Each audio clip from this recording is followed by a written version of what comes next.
Title of today's message is Tools for Success.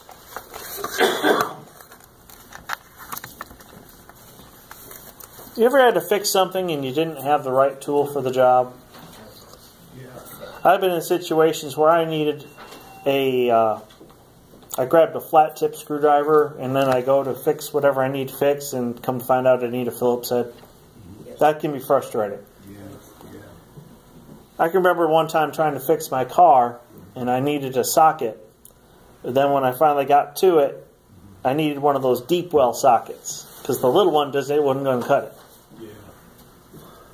Even here at the hospital, I've been unprepared sometimes. You know, we as chaplains, we give out these brochures to all of our new patients. Well, Friday, I made it all the way to the 7th floor, had my list ready to go, and realized I didn't have any of the brochures with me. Considering I had to wait 15 minutes for the elevator, you can understand my frustration. It's the fact that I had to come all the way back down here, go in the office, grab some brochures, and then go all the way back up. All right. So, see, when you're unprepared for a situation, it can be rather frustrating. Yes. Now, I want you to think about this for a minute. How many people woke up this morning and said to themselves, I just want to go out and sin as much as possible today? Probably not anybody here. You know, typically most people don't do that unless it's Mardi Gras and you're in New Orleans and, you know. Now, some people think that's fun, but me to wake up the next morning with a pounding headache and 5 different colored beads around my neck, that doesn't sound like a whole lot of fun. You see, many times we mess up because we walk into a situation unprepared. Or something unexpected happens and we get blindsided. I know for me, driving to work can be a hassle. Now, from Stillwater to Edmond is fine. It's usually smooth sailing. It's a nice ride. There's not a whole lot of traffic. And then you hit Edmond. And then from there south, particularly where I-35 and I-44 combine, it's not fun. Especially right around where Frontier City is. I hope and pray that one day this happens, that there'll be somebody put up a sign that says trucks are not allowed to pass other trucks. Because all it takes is for one large truck to pass another large truck, and then for everybody behind those large trucks has to slow down. I've literally driven by Frontier City at 5 miles an hour. Now, I know this can happen, and I can't control what these big rigs do. All I can do is control what I do, and that means I have to leave early and plan ahead.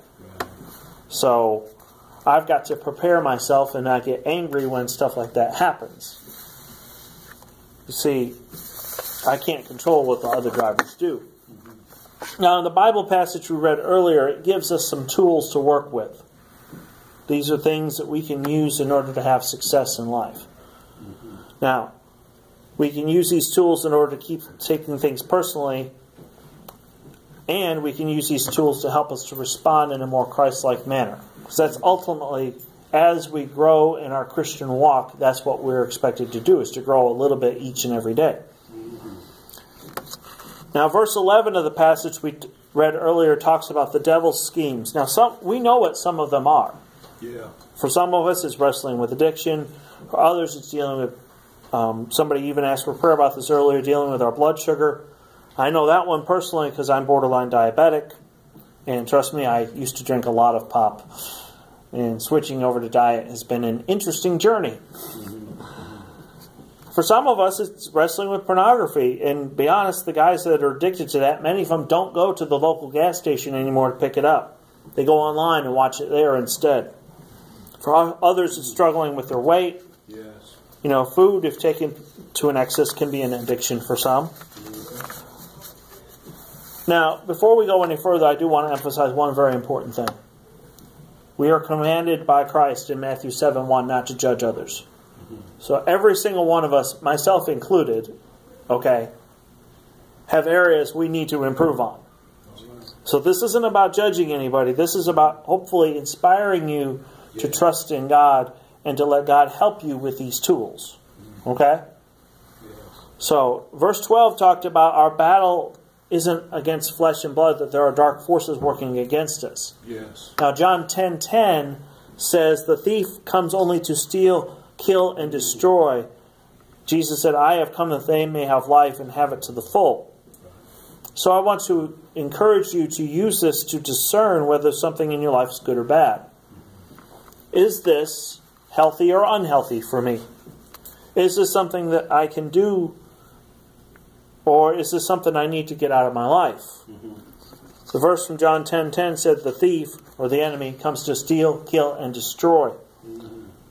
So, is this going to help me grow as a person, or is this going to hurt me? Yeah. Now, verse 13 starts talking about the armor of God, and I believe the reason that the Apostle Paul used this imagery is because he was in jail when he was writing the letter. Obviously, the epistle to the Ephesians was a letter written to the church in Ephesus. If you want to on your own, you can read about his journey there in Acts 19 and then again in chapter 20 of Acts. So the people there in Ephesus would know what a Roman soldier looks like. They would have known the imagery that Paul used. And he starts off with the belt of truth. You see, we need truth in our lives to guard us against falsehood. The Bible today tells us what is true. When I watch TV, I see all kinds of ads that tell me things that, quite frankly, aren't true. Where the Bible teaches us to be content with our lives, we are being bombarded with messages that this product over here will make our lives wonderful. That we can't live without this said product, and our lives will never be the same again. And for the low, low price of $19.99, you can have one of them too. And if you hurry up right now within the next 30 minutes, you will double your order. So you got to call now. Contentment is something that our culture does not like. We are driven by this idea of needing to consume so that companies can continue to make more money. I always think of Pac-Man when I talk about consumerism. Just much.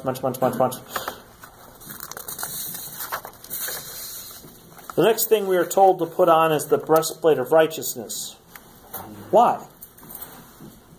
Because it guards our heart. You know the lies that creep into our lives? Yes. Oh, you deserve that extra piece of cake. You've worked hard this week. All those people at work, they're so demanding. You deserve to have a couple drinks tonight. That breastplate of righteousness will help protect your heart. I was reading this passage and then it started talking about shoes. I was like, shoes? The gospel of peace? What? You see, when you have your shoes on, we have them wherever we go because we need to take an attitude of peace with us wherever we go. Some people, they like to cause division wherever they go. They talk about some people, they belittle others in front of them, and then they want to argue over the smallest details. I was told this one saying, and it makes sense. If a person is willing to gossip in front of you, most likely when you're gone, they're probably gossiping about you. You see, having an attitude of peace, taking the gospel of peace with you, means we strive to work together with others instead of against them. I had an argument with somebody the other day, and I just had to tell them, hey, stop. We're on the same side. We have a problem. Let's figure it out. So, now the shield of faith is there to protect us from the flaming arrows of the evil one. And thankfully, they're not literal arrows. Okay? That might be a little dangerous.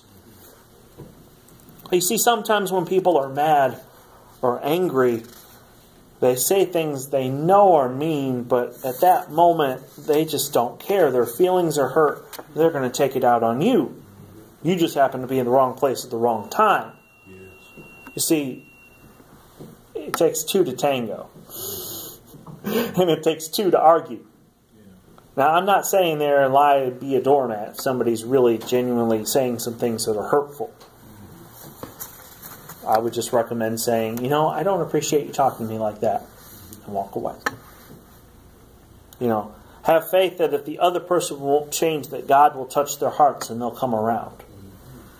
Now, the helmet of salvation is meant to guard our minds. Yes. I realize that most people are not used to seeing others in helmets. In fact, probably the only helmet you've seen in the last 10 years is maybe a football helmet. But we need to guard our minds from the filth that's on TV and the internet. Well, we talked about that earlier. Now, the sword of the Spirit is the Word of God. Now, I believe the Bible is what points us to Jesus, and since it is our goal to be more like Christ, I would encourage you to turn here when life isn't going great. Actually, you should turn there when life is going great too. So, lastly, and I promise I'm almost done. I see some people nodding off. We need to pray in the Spirit and pray on all occasions with all kinds of prayers and requests. See, sometimes we forget to pray when things are going well. I know we pray when things are going bad. Believe me, come September 25th, if I don't find a job, I'm going to be hurting. Because that's when my residency runs out. But what happens when we are blessed? What happens when we do get a new job, or we get promoted, or when the kids' grades are good, or when we get a good report from our doctor? I know some people probably in the rooms are going, "You ain't talked to my doctor." But Psalm 100 says that we are to enter His gates with thanksgiving in our hearts. So I just want you to encourage you to be in prayer when things are good and when things are bad. Amen. Yeah. By the way, it does say in verse 20 of the passage we read earlier that Paul is an ambassador in chains. Now, I wouldn't consider last week to be the greatest of all weeks, but I wasn't in prison either. Clearly here Paul's in prison, and if anybody has a legitimate gripe, a legitimate reason to be upset, it would have been Paul. But he's not. He's holding on to a good attitude in serving God even while in prison. That's right. His heart and his mind is about the churches that he planted. That's where his thoughts and concerns are. See, these tools, belt of truth, the breastplate of righteousness, the shoes of the gospel of peace, shield of faith, the helmet of salvation, the sword of the Spirit, will ultimately help you to have a good attitude. Yes. It is truly your attitude that will affect your altitude. Yeah. It is the day-by-day, moment-by-moment struggles that we can win if we turn to God and use the tools that God has given us. May God continue to give us strength to help us to be better ambassadors for Jesus. Yeah. Amen.